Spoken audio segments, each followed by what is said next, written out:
Rahu ja vabaduse hoidmine on töö, mis heal ei lõppe. Rahutuses keevas maailmas saab oma panuse muretuma elu heaks anda ka igaüks.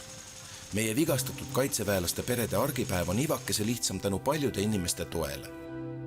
Peresid hoitakse ning abi ja hool riigipiire ei tunne. Suureks toetajaks on olnud David Kaplani fond.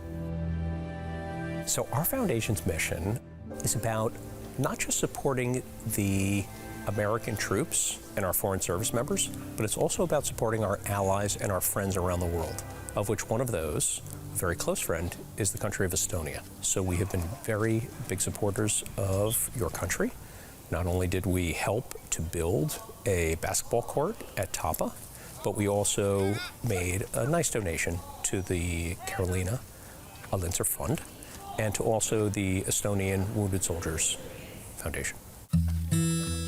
Võib-olla kunagi, kui aeg kaitseväkke minna, mängib sellel palliplatsil ka Kaspar, kelle sporditreeningutele on õla alla pannud Karolin Illenseri fond.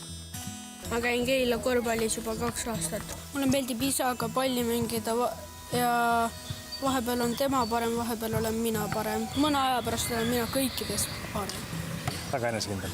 Kui ma saan korvpalluriks, siis ma tahaksin olla Michael Jordani moodi. Kaspar pole ainus, kelle tulevikuplaanid on just trennis idanema läinud. Karolin Illenseri fond toetab 10 laste treeninguid ning aitab nõnda leida seda oma teed. Ma käin jalgpallis ja ma käin judos. Ma arvan, aga ma arvan, et sellepärast, et ma hakkan jalgpalluriks tulevikus, sest et ma käin juba praegu jalgpallis. Käin jalgpallis juba umbes aasta aega. Mul on hea meel, et ma tahan käia judos ja jalgpallis. See fondi üritus, ma saan, on tore näha kõiki, kes on ka haavatud.